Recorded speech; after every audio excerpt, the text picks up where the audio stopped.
Hi, this is the Social Jello with Angelo show. My name's Angelo. I'm a social scientist, surfer, martial artist, and a whole lot of other things. Coming to you live from Kasai City, Japan, the Social Jello with Angelo show. What's up, and welcome to this episode of Social Jello with Angelo. I'm joined today with John Hojlo. What's up, man? You got my name right. All right, good. Yeah, it only took me 6-7 years, but yeah, got your name right. Today we're talking about cults, as you saw in the introduction or the picture or whatever, however you found this. The title is about cults, and you might be asking yourself, how are cults related to my Kajukenbo series or to martial arts? And the reason I'm doing this podcast is actually inspired by Stephen Kesting's podcast. If you want to check out a really good one on cults, check out the Strenuous Life podcast, episode 310,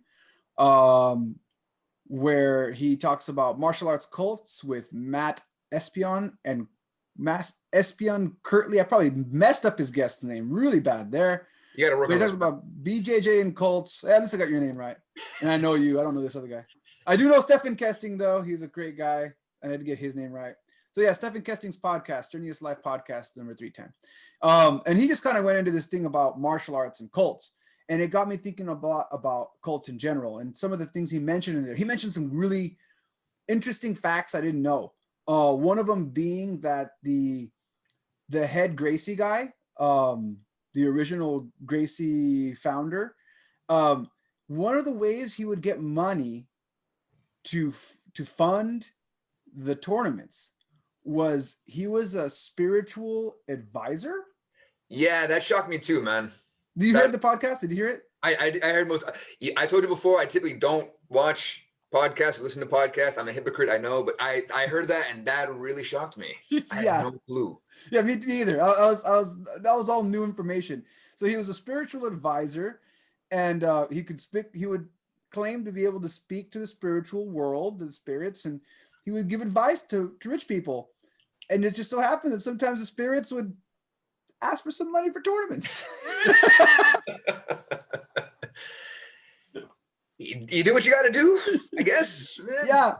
I could do a completely other podcast about the Gracie history, catch wrestling, and a lot of have you heard of mentalists?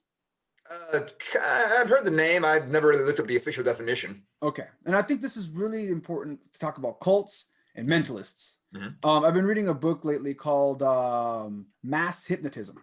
Okay.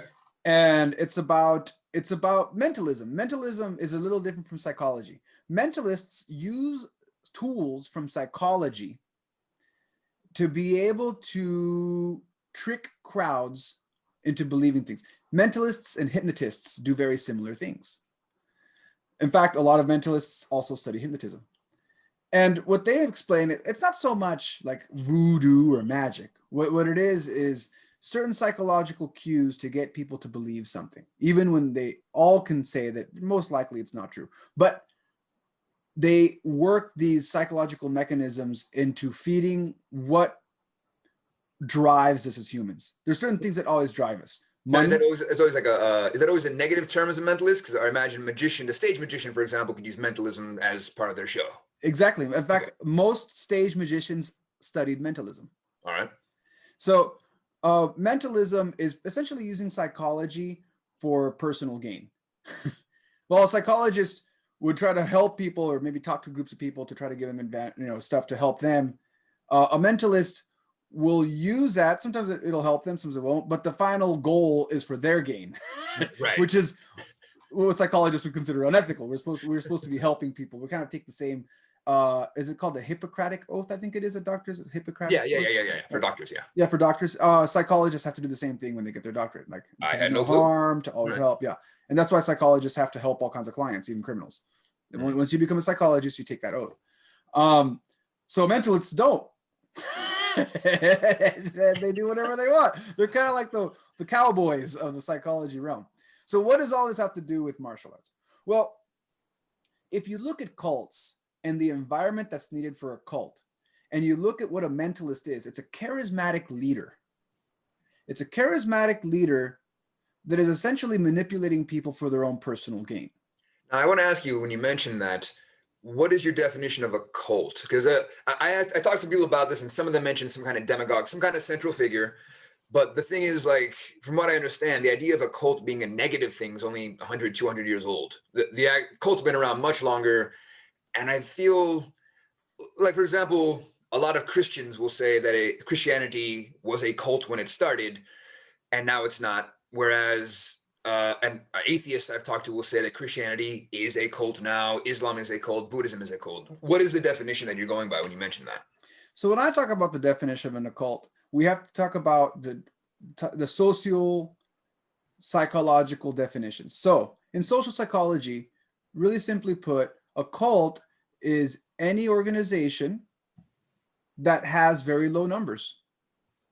That number is chosen by the state. So what the state considers a cult is any religious organization, any organization that believes in whatever God, whatever, or not, it doesn't even have to be a God, right? It could just be a bunch of people getting together and practicing whatever religious belief they have. There might not be a God involved. Maybe there's Scientology. Yes. Maybe it's a giant alien in the sky. Who knows, right? And Tom Cruise defeated them in the last war, and they all celebrated.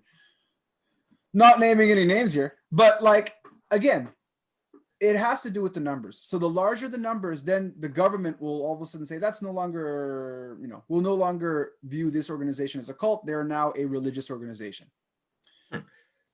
So I know there's actually a legal number for that. I've heard before that they actually changed the name. Are they still being called cults? I've heard that they're called like new religions or something like that now. Depends on where you're getting the information from. Okay. But that's where the whole idea of what a cult, like what they were calling a cult, came from, was the idea that there's organized religions that have very large numbers, and they're accepted by mainstream society. Most society members will look at this person and say, oh yeah, if you say you're Catholic, okay, you're Catholic. Oh, you're what's some other religions? You're Baptist. You're a Baptist. Okay, you're a Baptist.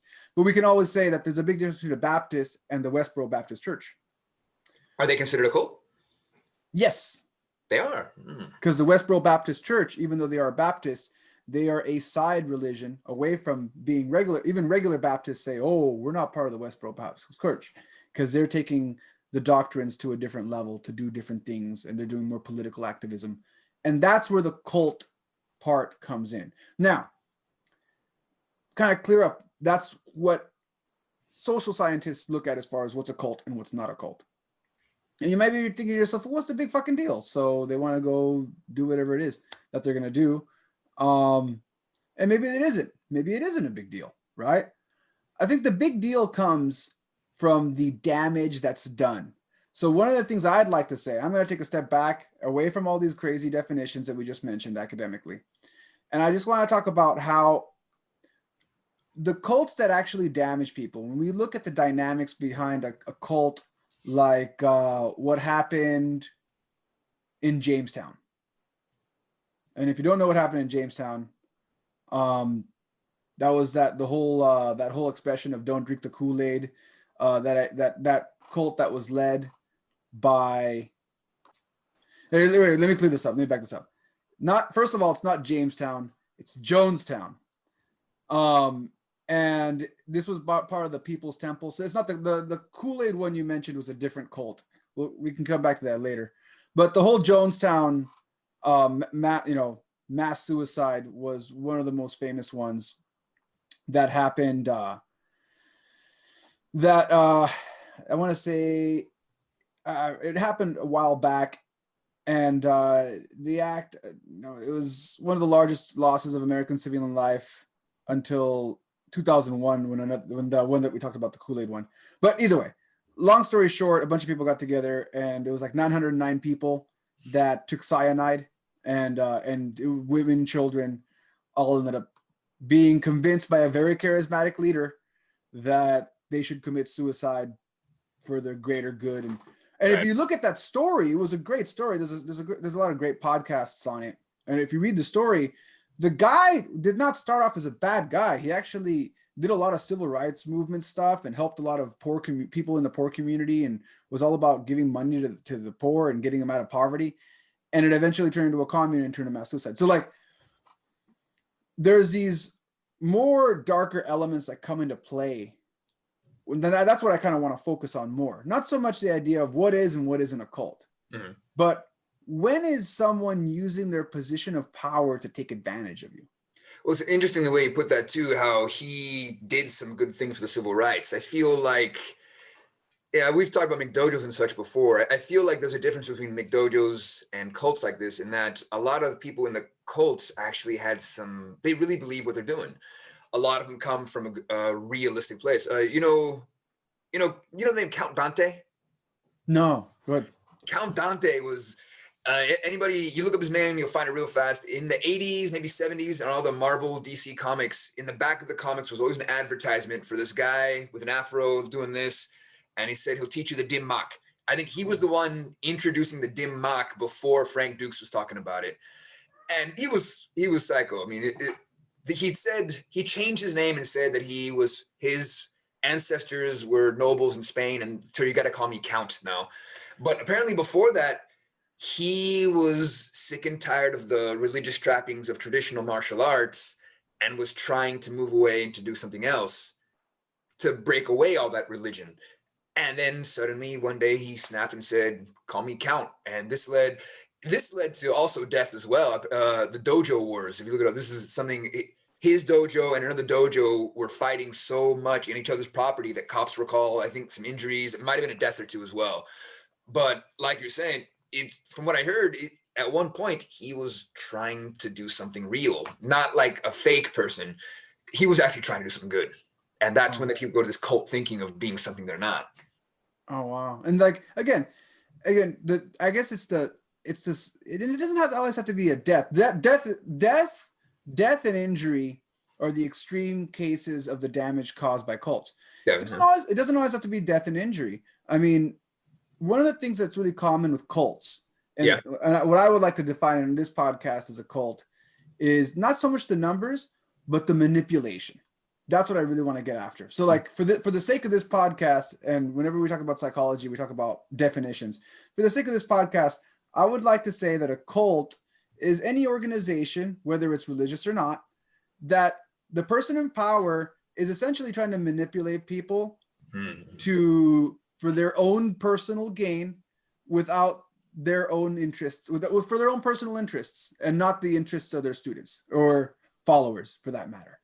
And that's a really good definition to bring up, man. Because one definition I heard of a cult that I liked was it's any religion I don't like. That's a lot. But yeah, exactly. But then at the same time, like there was a book called Sapiens. I forget the name of the author now. But this guy talking about the history of mankind, he made a really good point that Buddhism and communism have a lot of similarities in that they can both be labeled a religion. Communism is as much a religion as communism, or communism as much a religion as Buddhism is. The central figure, they don't worship gods. Buddha's not supposed to be worshipped. You know, he's like almost like Karl Marx is not supposed to be worshipped. Anything can become a religion. I've been arguing for years that in Japan is not Shinto, Japan is not Buddhist, Japan is atheist. Despite having all the temples and shrines, because you talk to people who go to the temples and shrines, they're atheist. But I've been saying for years that the religion, the cult of Japan, is work. This is why we have people dying because they work so hard. You know, teachers working 100 hours a week, and that's supposed to be accepted as normal. It's cults, religions, and anything can all mix together. It doesn't have to be the Dungeons and Dragons dude in cloaks in their mom's basement, like Darth Vader, you know, whatever. It doesn't have to be this image that people have. And that's part of what's scary about it, because no one is going to say, I'm in a cult. Yeah. You know? And no one's going to ever tell you, join our cult. Right.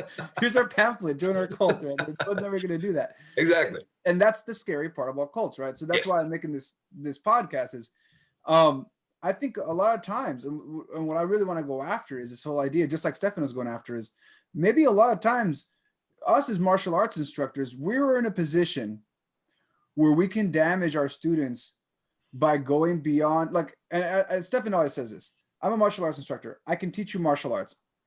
If you come to me for financial advice, I'm not qualified for that because I didn't study finance. I'm not qualified for that. Right. But some people will get into this position that we have and suddenly think that because they can teach martial arts, then suddenly they can start filling in all these other positions that they're not. Yeah, I remember I injured my bicep. When I was substitute teaching, I was waiting and I was like waiting in the gym and it was a rope. I tried climbing it and suddenly I felt like a tear and I saw this bump in my bicep. Like, what the hell is that? That night I happened to talk to Sigang Juarez. I'm like, oh, he's showing me all these other cures. He's got to know what this is. I'm like, Sigang, what is this? And he's just like, well, that looks pretty bad. I don't know what it is. Go talk to a doctor. I don't know. Yeah, exactly. There's a lot of power in the I don't know. Yeah, the fuck if I know, man? Go somewhere else. Yeah, I'm not a doctor. Like, you gotta go see it. People ask me all the time, hey, so what kind of diet plan should I have? I'm like, I'm not a nutritionist. Like, go talk to a nutritionist. I don't, not out of my field. So again, like the idea that they're going to use that position to manipulate people and hurt them. One thing that cults like to do, or people that lead groups that are cultish behavior, is to isolate their victims away and take them away from their friends and family. Yeah. And that's what happened to me when I was growing up. I was raised Jehovah's Witness, and nothing against the entire Jehovah's Witness religion. I guess now it's a religion. It was a cult. I consider it a cult, and it's not because of the individual members. It has to do with the way some people will grab the doctrine and use it to manipulate and control other people. That's where I do have a beef. Hey, you want to be a Jehovah's Witness? That's great. That's awesome. You go do that. You want to knock on doors and hand out pamphlets? No problems there. The only time I say there's a problem is when you socially isolate someone. You pull someone away from their family, say they have to join their religion, and now you can't do anything with their old family members that are not in the religion, and they're coerced to make the other people join, or they can't go to any type of birthday parties, Christmas parties, anything that has to do that they feel is against their religion. They state that they can't do it. And then they say there's a gray area. Hey, you're allowed to go do that with your family. If you still have family to do that, you can go do that, but you just can't celebrate it with them. You can be there for the dinner or whatever. But then some of the individual members, then when you get really into the nitty gritty, no, that person does that. And then everyone starts, okay, that you can, they'll say you can go do that. But then when you go back to your community, now no one wants to talk to you because you went to the Christmas party and right. You're that person, you're breaking the rules. And then you're now being ostracized. Now you're like in this weird position where you're being ostracized by the community that you just joined. And your own family is already kind of ostracizing you because you're being weird. You're not hanging out. You're saying you don't do any of the stuff that they're doing because it's against your religious beliefs. So I guess that's where I say that's where the problem lies, is when your members are starting to feel socially isolated because there's this weird punishment thing going on where if you don't follow the rules, they'll turn their back on you and you'll get kicked out. And sometimes they'll take it to the next level. Your own family members, people that you might have grown up with your whole life won't talk to you anymore. And I've had people right now, even though I never got kicked out of that religion, I left. According to the rules, they can talk to me, but I've had people hear me talk about this and then they won't talk to me because they feel that they have a title for someone like me. If you talk badly about the organization, you are considered an apostate, an enemy of the religion. Do they use apostate? I've only heard that used in Islam, I think. Oh yeah, they use the word apostate. That's what they call someone. And I'm not even that active. I have some of my friends that left the religion that embraced that title. They're like, yeah, I'm an apostate. I looked at it and I think that religion is bullshit. And they come after them. And I don't say that. I don't say, hey, your religion is bullshit. I don't believe in trashing what people believe in. I just say, I'm going to do my thing. You want to go do that? That's great. That's fine. And I'm still friends with people that are in that religion. That's why I'm saying this the way I'm saying it. Because maybe they'll listen to this or maybe they won't. I don't know. But I still have friends for that religion that still talk to me. And we're still friends. Because I'm not trying to change anyone. Like, I feel like the opposite of that can still be true. As much as I don't like how I was manipulated and controlled by my family, and I had to kind of start my life all over again with no friends, I don't hold it against anyone. And I'm not going to try to make that assumption that you have to leave that religion to not be my friend. That doesn't make any sense to me. Like, Do I believe they should? Yeah, I believe they should. But do I say that they have to? No, because I think then I'm creating that same double-edged sword. I'm saying Right. I'm doing the same thing, just from my end. So like that's where I think that's where that cult-like mentality comes in. That definitely does, yeah. And like I was saying, it's not just there. You see it in Japan with the work. If you mention, like, if you go to a Christmas party, they say you can go, but when you come back, sounds to me like they're kind of looking at you side eye, worried about that. But then here in Japan, you leave on time, you get the same looks, you get the same thing if you're leaving on time instead of staying an hour late, and kind of no, it's okay, you can do that, it's within your contract. But like I was saying, man, anything can be a religion, anything can become a cult. And then bringing it right back to martial arts, this is the same kind of mentality that some people have when they're training a student and they say, you can only train here. Oh, if man. I hear you're training somewhere else, you're out. Have you seen that much in your guys? No. Actually, the most my instructor ever said to me was, just let me know if you're cross training. Like if you're training with someone else, just let me know that you're cross training with someone else. But he told me about where he came from. He had to ask for the blessing. We start using words like blessing. Makes me cringe a little bit. Because we're going towards that path of, if you want this, you have to follow this. And if you go do anything else, you're going to be ostracized. You're going to be kicked out. You're not going to be a part of this anymore. And I think that's where it gets kind of weird. My instructor was cool. He was always open to it. He just said, let me know that you're training somewhere else. Like, let me know that you're cross training. You don't have to keep that a secret from me. Just let me know. I feel like that's just part of the rules of being polite in the martial arts. When you use Kajukenbo, we're supposed to cross train. We're supposed to gather as much as you can. My Sifu always said, go train. He never pretended to be a master in everything in the world. If you had a chance to learn from someone else, go learn it, bring it back. Yeah, that's how it should be. But at the very least, you should tell them. Yeah, I respect that from your instructor. Exactly. But to go as far as saying like it's that you have to ask permission, that's where we start getting to that part. And then like this happens in jiu-jitsu all the time. In Brazilian jiu-jitsu, they talk about loyalty. You have to be loyal to your school, loyal to your instructor, and you're not allowed to go train at another BJJ school because they're the enemy. And they kind of go into that side. And I've seen that in Japanese martial arts out here, where you have like one karate school and that's the only school you can train at. You can't train anywhere else. If you go train somewhere else, you're training with the enemy and you're giving away their secrets. And I've heard this come up in some of the kickboxing places I trained at. Sounds like a kung fu movie. I just want to know, with YouTube, there's no secrets. Yeah. Like I understand where this mentality came from. It came from a very old school place where if you wanted to learn a technique, you can only get it from this one source. And that's it. And maybe if you're lucky, you'll see some weird old drawing of it and you can figure it out on your own. Yeah. With some really vague explanation on how to do it. But I mean, we have YouTube now. So like, yeah, I mean, I imagine like originally part of that was a business security to make sure that you got the students coming in. But yeah, you're right. I mean, it's with YouTube, everything's being filmed. Anytime a fight breaks out, you got 5 people breaking out, their phones to record it. Everything's going to be seen. Yeah. And I mean, again, it's like, I want to say that our environment creates that though, right? So like when we go to when we're in martial arts, we wear uniforms.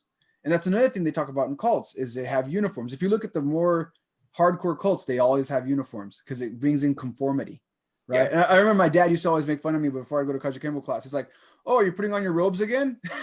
Right? He's like, you look like a priest. Oh, yeah. So it was that weird thing where like, you have uniforms. We have the perfect formula for people to follow a charismatic leader. And it's really up to us as leaders to not ask too much out of our students. And this brings me to like one of the things that happened to one of my friends. His name was, I guess I can say his name because we're not going to say his full name. His name was Ian. And I know lots of Ians. And if you're one of the Ians that listen to this, it's not you, Ian. It might be. You'll know. Ian was cross-training with one of my purple belts with another Kenpo school. He wasn't my student. He came in, and it was kind of weird when he came in. He kept saying, "Yes, Sifu. Yes, Sifu." And I'm like, "Hey, man, well, when we're in class, you can call me Sifu. You don't have to call me Sifu when we're out of class. Like, it's all good. Like, I appreciate it. It's all good." but I guess from his Kenpo school, that's what they were doing. And so like he was training with this guy, and the school was legit. I mean, the guy he was training with, one of our instructors had a hard time against him in a kickboxing match, right? So like he wasn't training with a pretty legit instructor. But where things got weird, where was Ian wanted to get into MMA, and so this guy said, "I'll get you a fight, if you could just front me some money to get you into this." And like eventually he asked for money to help him with the dojo or something. And then long story short, he ended up paying him $3,000 in advance to get him some MMA fight that he never gave him. And then he ended up just closing up shop and disappearing. And I'm wondering how many other people he did that to. That's just fucked up. That I know that there are some religious cult leaders who are in it just for the money. And that's the kind of thing you'll see. It still feels to me like that's kind of rare though, right? I mean, usually do most cult leaders just disappear like that? I mean, it depends. I think that's more of okay. So now this brings us right back to what Stephen Kesting was talking about as far as the BJJ's relationship with catch wrestling. This is what catch wrestlers did. So when you hear about catch wrestling and pro wrestling, very similar. Yeah. But catch wrestling has this history, and BJJ traveled with carnies, and the way they worked was they would plant someone in the town, and this person would go into it, because this is back to traveling circus days. So They would send someone ahead, maybe 3 months ahead, to join the community, get a job as a miner or whatever, part-time worker, whatever. And no one knows that he's actually part of this traveling group. And he practices wrestling or grappling. And the troop would get there, and he would train maybe with the local troop that's there already, or local catch wrestlers, or not. Maybe there's no catch wrestlers. Yeah. And then they'd go there and do an open match during the carnival. One of the shows was that everyone can challenge their champion. Yeah. Right. And then you can challenge our fighters, right? Yeah. And then they'd have a few of the local guys, and this guy that went ahead of time, he'd already trained a few people, so everybody already looks at him as their local champion, and no one said this yet. So when he loses, so here's what happens. So they have a bunch of regular guys. They pick random guys out of the crowd, to go up against their guys, right? Yeah. And they purposely throw the matches, and people are betting on this, and they're like, "Oh man, yeah, our guys are losing. Hey, maybe they can lose, right? Hey, these guys aren't that great. I bet our local champion can beat their champion, who's actually in on it." Right. And then they go in and they get the money, and the guy, of course, their local champion loses, and they all bet on the local champion because they knew him, because he was teaching them some catch wrestling before all this happened. And then, what do you know? The circus disappears. Their local champion disappears. Suddenly gone. All right. So like, does this happen in the martial arts? Kind of. Yeah. Does. I can see that happening quite a bit. It kind of does. It does happen. Kind of did and kind of does. Hey, so you mentioned that dude Ian coming in and saying yes sifu, yes sifu. How do you feel about the term master, especially as we talk about cults? Look, again, for anybody watching this, if you have the title Grandmaster, I'm not knocking you. That's great. It's a huge accomplishment. I want to clear it up real quick. I'm gonna get you in trouble. To be able to have the title of Grandmaster in Kajukenbo, I believe you're supposed to have over like 50 students that are black belt or something like that. I forget what the qualifications are, but it's an enormous amount of qualifications you have to have. You're supposed to have. I don't know all the details on it to get the title Grandmaster. Me personally, I just have an issue with calling anyone my master. Yeah. That's just in the broad definition of things. Not to say I'm not going to disrespect anyone. If I see someone and they say, "Hey, you're the title of Grandmaster," I'll call you that because that's your title. And if we're in some sort of martial arts setting where it's required that I say that to you so that you don't feel I disrespected you, going back to the whole Jehovah's Witness thing, if that's what you want to believe, that's cool. I'm not going to knock it. I'll follow along. I'll play along. Right. Me personally, I don't like the idea of calling any individual master. Now, the first time you said that, you said my master. And I think this is a big difference. there's a difference between my master and this guy who has mastered an art. Yeah. Like in Japanese, sensei, people get surprised when you come to Japan and you call your doctor sensei. You know, it's not just a teacher. It means someone who came before you with more knowledge. So now, first of all, I agree. I hate the term. And great Grandmaster James Juarez hates the title too. And we keep the title because we respect, and people want to give him that title. And I hope I don't get in trouble for saying that. Anyway, like one of the lessons I've always loved from him is that he would always talk about how Sifu and Sigung. Sifu is your father, Sigung is your grandfather in the teaching world. And for him, that just seems more down to earth than Grandmaster, the guy with the big, long white beard standing on the mountain who teaches you Kung Fu if you meditate in the rain for 6 months. There is a difference in that. But I feel the same. In fact, you know about James Mitose's case. Yeah, but still, let the viewers and listeners don't. So please explain. Well, this is a case where the name Master got someone in trouble. A lot of people know. So people who don't know, Kajukenbo, karate, judo, jujutsu, Kenpo, boxing, kung fu. The Kenpo style was called Koshuru Kenpo. The Koshuru Kenpo guys in Hawaii are still training. They're still there. I've talked with a couple when they came to California. Great guys. I love these guys. Talked to Hanshi Bruce, really cool guy. Now, the Emperados learned their Kenpo from a guy named William Kwai Sun Chow. Kwai Sun Chow learned from a guy named James Masayoshi Mitose. Mitose was like a 24th generation Kenpo guy. This Koshuru Kenpo was taught father to son for like 24 generations. And in the 70s, something happened. Somebody owed Mitose money for one reason or another. His students took it upon themselves to go collect that money. Now, this already reminds me of what you're saying, yes, Sifu, yes, Sifu, yes, like the kind of my master imagery. And again, the Koshuru guys, I'm not trying to bad talk them, but we see this all the time. And when they went to collect the money, it ended with somebody being killed, murdered. This happened around the same time as Manson, Helter Skelter. So people were already scared about cults. And when the police reports said, we went to collect money for our master, that was not good. And it resulted in Mitose, who had nothing to do with it, being given life imprisonment and kind of disappearing until one of the prison guards 20, 30 years later happened to be training Koshuru Kenpo and said, wait, the original teacher was Mitose. There's a guy named Mitose that I'm guarding in the prison. Wait, this is the same guy. You know, they might have made something good by the end, but all of the knowledge that he could have been teaching for 20, 30 years was gone because of that cult mentality and how people view cults, the idea that they just use the term master. Again, like you, man, I hate that title. I really don't like it myself. And this goes back to what I said originally about this podcast being about the unique position that we find ourselves as martial arts instructors. Mm-hmm. Like we're in a very unique position. We're kind of in a position of power, mm-hmm. and people listen to what we say, so we kind of have to be careful what we tell them. Yeah. Again, like the Koshuru Kenpo guys, I have respect for them, but as instructors, we need to teach our students to be down to earth. And we're what did the dudes say?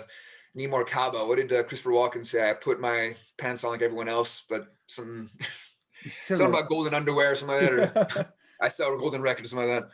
But yeah, we do need to teach our students that don't have this cult mentality. I can die by a knife just as easily as anyone else can.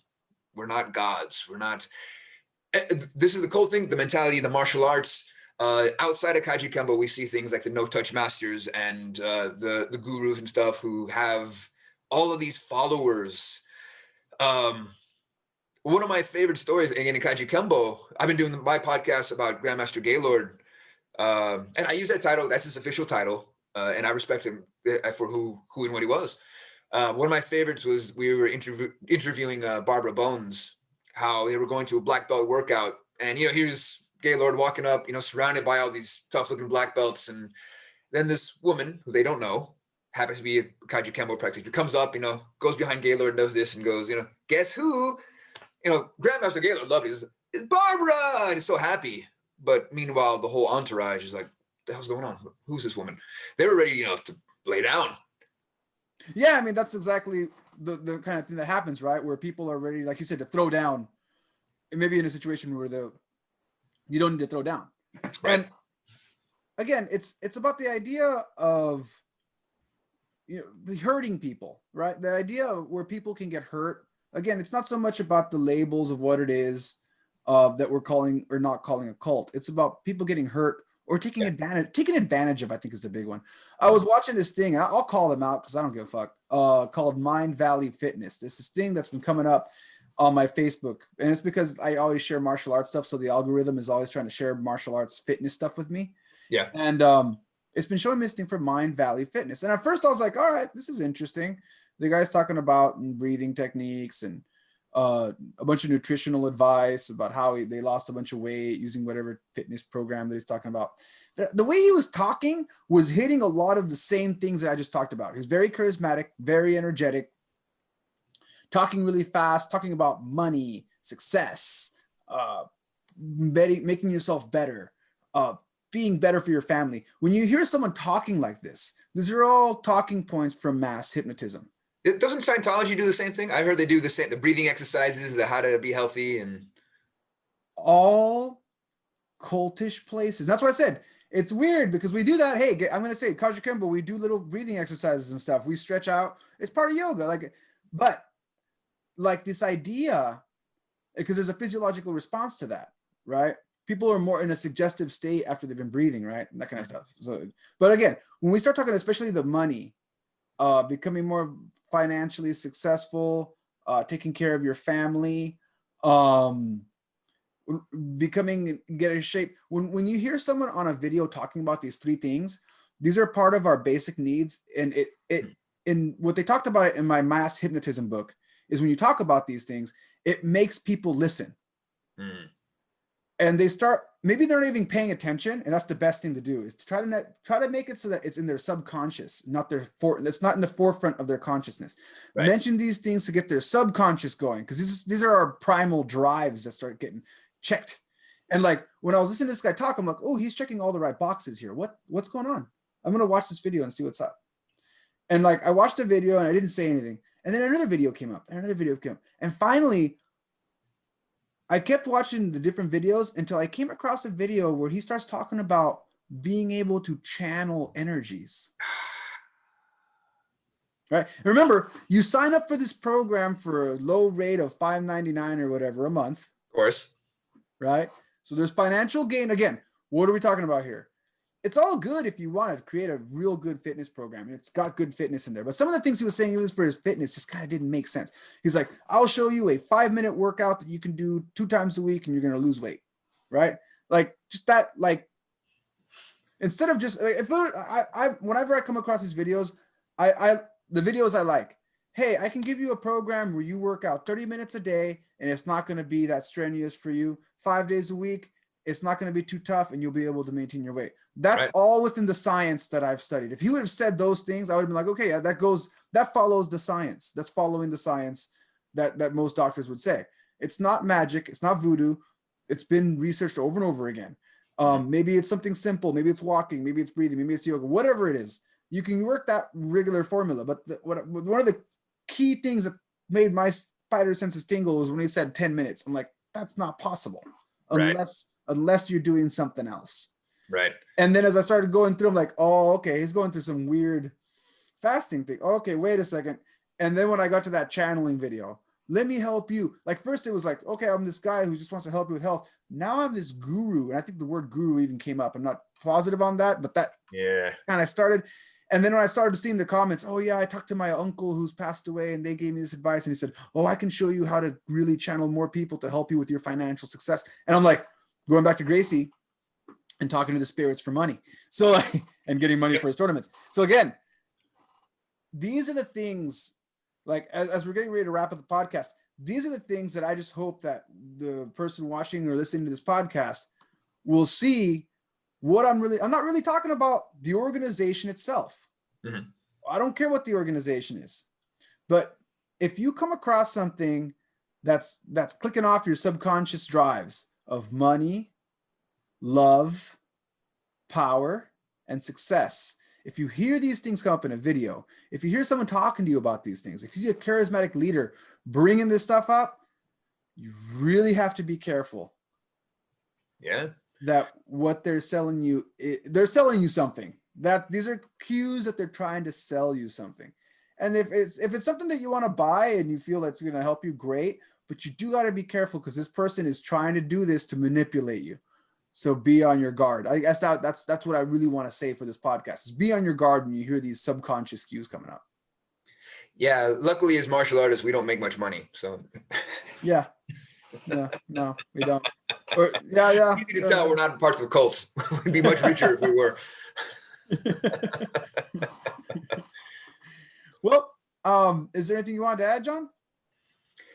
Well, where we're going, nothing really I can think. I mean, I feel like the big thing to keep in mind about cults is just that they really believe what they're spouting. I feel, again, of course, people use cults to make money, but the danger is that they really believe it, and that's why they don't go away so easily. In the martial arts, I love to talk shit about George Dillman. Did you see when he got in trouble on National Geographic? Well, explain. I like to explain to people that may not have any. Who's the person you're talking about, and what did they do? So George Dillman, the no-touch master or the key master, he was in Kenpo and he got famous for doing stuff. You know, he would touch somebody here, and then they'd fall unconscious, and you know, a lot of bullshit. Kesting did a lot of.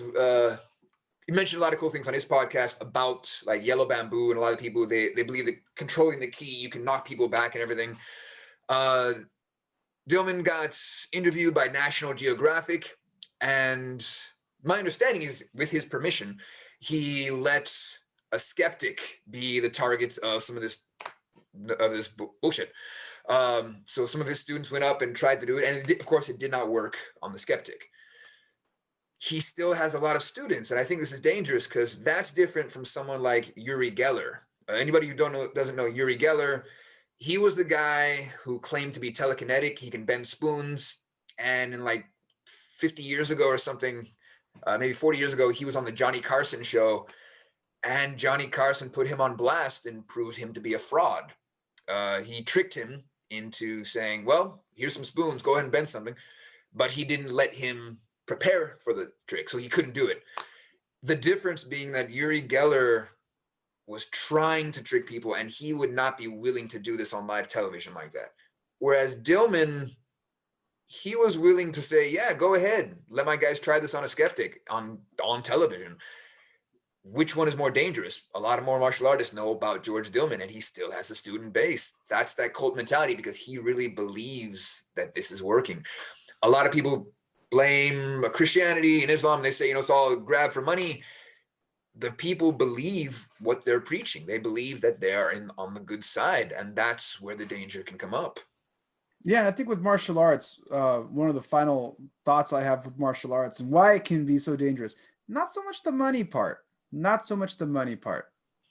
Where it can get dangerous is when we're selling self-defense techniques and telling people that they can defend themselves with something when it can't. Like no touch, yeah.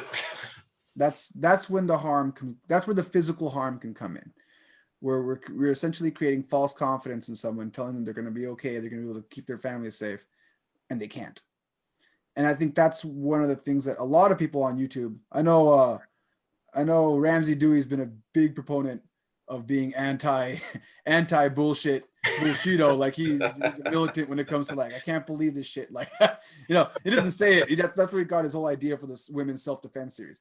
This whole industry based on taking advantage of people that are vulnerable, women, and then teaching them bullshit, essentially. Is Ramsey doing a women's self-defense? That's how he became famous. Ramsey Dewey became famous on Joe Rogan's podcast because he has a whole comedy routine of women's self-defense. If you ever want to see it, it's hilarious. I think it's titled like MMA fighter tries out women's self-defense. So he's got a whole playlist where he'll grab, and he still does it. Every so once in a while, he'll grab a video, he'll look at it, he'll look at the self-defense technique and say, okay, let's try it. Let's see what happens. And like the funniest stuff happens. Like I don't even see how he'll go against a resisting opponent and they'll choke him out or whatever. And it doesn't work. Yeah, it doesn't work. And he calls out a different video. Like he's doing it for a long time. That's how he started. But Rob's doing that too, isn't he? I think Rob. He just recently did it, and he just started it. Yeah, huge fan of Ramsey, dude. So like I'm not surprised that he might have done something like that. But yeah, that's again. This is the whole mentalist, cult, scam artist part. This is that mentality is coming from that cult-like mentality. And that's what I have a beef with. And that's what I want to make. I think I mentioned that earlier. I don't have anything against the organizations themselves. You will believe what you want to believe. I don't have anything against the individuals. I do have a beef with people trying to hurt others, either psychologically or physically or financially. That's where I kind of have to step in and be like, I'm not down for that. That's not cool. All right, well, that concludes this episode of Social Jello with Angelo. I really appreciate John joining us. Thank you, John. I was happy to learn. I'm just here to bounce ideas off of you. And for those of you watching, listening, check out Social Jello with Angelo. Subscribe on YouTube. It's much appreciated. This show grows thanks to viewers like you. But yeah, seriously, it does. When you share it, when you like it, when you subscribe to it, that's what helps the show grow. It's growing little by little. I'm at 339 subscribers now, so that number's already gone up by 10 since the last podcast. So I really appreciate the support. It'll bring you money, power, success. Stop. No, well, actually, it won't bring you any of that shit. But I do appreciate it. And stay tuned for some more podcasts coming up, and I'll catch you all next time. Peace.